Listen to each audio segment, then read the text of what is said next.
दोस्तों, तो जो स्टडीज़ करते हैं अभी, तो लॉकडाउन के टाइम पे कोई स्टडीज़ बहुत कम लोगों का हो रहा है और घर के अंदर हो रहा है। तो दोस्तों, अगर आप एग्ज़ाम देने जाते हैं, जैसे चालू जब सिस्टम हो जाता है, लॉकडाउन सारा हट जाता है, कोरोना वायरस चला जाता है और आप जाते हैं एग्ज़ाम देने, तो मेरी कुछ ट्रिकें हैं जो आप आजमाइए, आपको बहुत फ़ायदा होगा दोस्तों।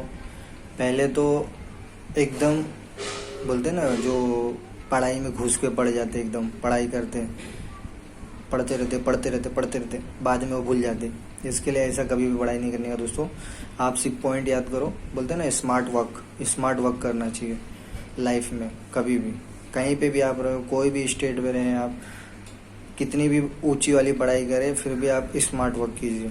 जो स्मार्ट लोग होते हैं ना, वो अच्छा ग्रेड लाते हैं, और जो बुद्धू रहते हैं वो बुक के अंदर बैठे रहते रात भर, और जब रात में क्वेश्चन पूछो तो बोलते हैं यार ऐसा ऐसा हाथ लगाएंगे, बोलेंगे भूल गया। तो ऐसा पढ़ाई नहीं करना है दोस्तों। स्मार्ट वर्क क्या करना है आपको, पहले तो आप रात को जल्दी सो जाइए, ठीक है। फिर सुबह जल्दी उठिए भी, 4 5 6 बजे तक, ठीक है।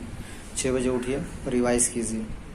पॉइंट को पहले बाय हार्ट कर लीजिए एकदम अच्छे से। जितने भी पॉइंट रहते हैं, कोई भी एक क्वेश्चन के जितने पॉइंट हैं आंसर पे, उसको याद कीजिए। और उसके अंदर जो लिखा है एक एक पॉइंट में, जैसे मीनिंग हो गया, मीनिंग को समझिए, डेफिनेशन क्या है, डिटेल्स क्या है, जो भी उसके जो भी है एक एक पॉइंट के जो भी वर्ड है, उसको समझिए कि इस वर्ड का मतलब क्या है, इसके अंदर पैटर्न क्या लिखा है, तो आप उसको लिख सकते हैं। अगर आप सोचेंगे यार इंग्लिश है, मुझे समझ ही नहीं आ रहा है, तो फिर कभी नहीं कुछ कर पाएंगे ना। इंग्लिश को आपको समझना है कि कुछ नहीं है। आपको जैसे हिंदी पढ़ते हैं, इतिहास, भूगोल, नागरिक शास्त्र, जो भी पढ़ते हैं आप, इकोनॉमिक्स, ये सब, वो आप जब इंग्लिश में ट्रांसफर होंगे तो आपको भी अलग अलग विषय मिलेंगे, तो उसमें भी सेम ही कुछ लिखा रहता है, कुछ ज़्यादा चेंजेस नहीं रहता, बट वो इंग्लिश में रहता है, तो आपको समझना पड़ता है। तो उसकी हिस्ट्री समझिए कि पहले क्या है, वो पॉइंट का मतलब क्या है। अगर आपको एक बार पॉइंट का मतलब पता चल गया, तो आप पूरा, बोलते हैं ना, एग्ज़ाम में सब सारे क्वेश्चन लिख लेंगे। जब पॉइंट ही नहीं पता चलेगा, आप लिखेंगे क्या। वैसे ही बंदे ज़्यादा फेल हो जाते हैं। तो हमको पहले पॉइंट समझना है, पॉइंट को पहले बाय हार्ट कर लेना है कि ये क्वेश्चन के आंसर के इतने सारे पॉइंट हैं, वो पॉइंट को बाय हार्ट कर लेना है। 10 12 जितने पॉइंट है सब बाय हार्ट कर लेना है। फिर जब पॉइंट लिखते टाइम पे हमें ध्यान रखना है कि मीनिंग में क्या आता है, इसका मतलब क्या है, वो लिखना है। तो ऐसे सब धीरे धीरे सारे पॉइंट का अच्छे से मतलब, मीनिंग समझ के उसको लिखना है। तो आप जितसे ही बोलता हूँ, आप ओ ग्रेड लाएंगे, अच्छे ग्रेड लाएंगे, ओ ए, ऐसे ऐसे ग्रेड लाएंगे आप।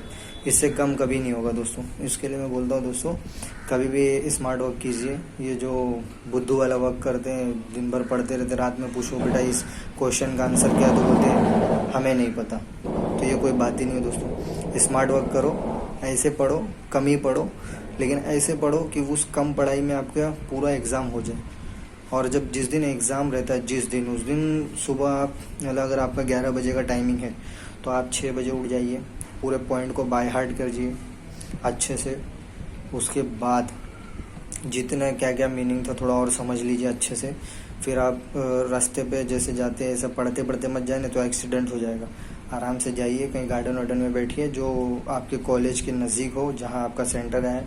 फिर वहाँ बैठ के शांत दिमाग से, जहाँ शांति हो वहाँ अकेले से बैठे और सही पॉइंट को बाय हार्ट करें। फिर आपको जो भी लगता है कि ये आने वाला है, उसको अच्छे से पढ़ें। अपने दिमाग से पढ़ोगे तो आंसर, क्वेश्चन सब समझ में आ जाएगा कि कौन सा आने वाला है, कौन सा नहीं आने वाला है। और जैसे अब जो बोलते हैं ना कि मतलब एकदम वो रहते हैं कि हाँ, बुद्धू लोग रहते हैं कि पढ़ो पढ़ो पढ़ो पढ़ो, वो बेचारे घर में तो बहुत बाय हार्ट करके जाते हैं। घर में भले 4 क्वेश्चन का आंसर देते, पर वहाँ जाने के बाद सब भूल जाते हैं। तो दोस्तों, ऐसी पढ़ाई नहीं करना है। स्मार्ट वर्क करो और आगे बढ़ जाओ। बहुत अच्छा ग्रेड आता है दोस्तों। मेरा भी बहुत अच्छा ग्रेड आता था अकाउंट में। मैं तो टॉपर था दोस्तों। वो ग्रेड से कम मेरा कभी नहीं आया। और बाकी सब थ्योरी वरी में ए ग्रेड, बी ग्रेड आया। तो दोस्तों, जैसे पढ़ोगे वैसा आता है। सबका दिमाग अलग अलग होता है, तो जैसे आप पढ़ोगे वैसा आएगा। मेरा तो अच्छा खासा आया, सारे सेम में A1 क्वालिटी का नंबर्स, ग्रेड A1 आया। मैं तो बहुत खुश हूँ दोस्तों। मैं ऐसे ही पढ़ता हूँ, इसके लिए मैं आपको बता रहा हूँ। आपको अगर मेरी टिप्स अच्छी लगे तो आप भी ऐसे ही पढ़िए और ज़्यादा ग्रेड और ज़्यादा नंबर लाइए। बाय दोस्तों।